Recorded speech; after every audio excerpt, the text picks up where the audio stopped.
If your definition of a friend is someone who will die for you, and you don't have any friends. You may think there are things that these people are simply incapable of. They are not.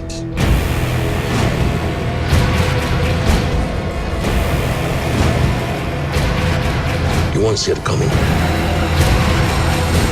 The Counselor. Have you been bad?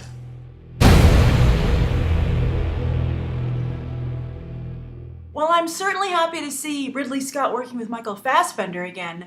Their pairing was my favorite thing about Prometheus. And as I've said, I believe before, you might have heard me say this, I would have gladly watched an entire movie about Michael Fassbender's character just during the time they were traveling and everybody else was asleep and his robot character was walking around, David. I thought that was fantastic, and my favorite shot of the whole movie is when he had his hair dye in and he was sitting watching Lawrence of Arabia. I just thought that was so perfect. So, and you might see, I'm talking a lot about another movie because I feel that so far there isn't a lot to talk about here. I saw some comments from people on this trailer that they were like, finally, a trailer that doesn't tell the entire movie.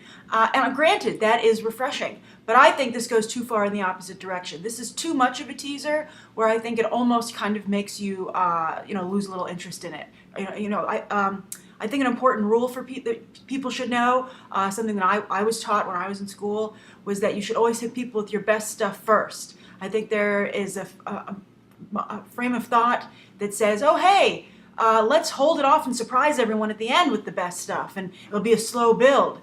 But the problem is that if you don't get people right away, they don't stick around for the big surprise or the reveal. So I'm not saying you should totally just give away everything at the beginning, but you really need to hit somebody with something excellent up front to hook them and reel them in.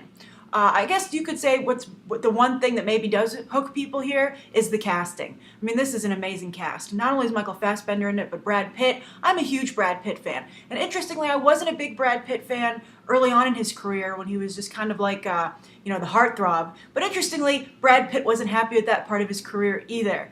And that's why he took to producing his own films. And I really like what he did with World War Z, as you know, if you watched my review of that film. But, one of my favorite roles of his is also when he was, in True Romance. His cameo is the guy, getting high with the honeypot.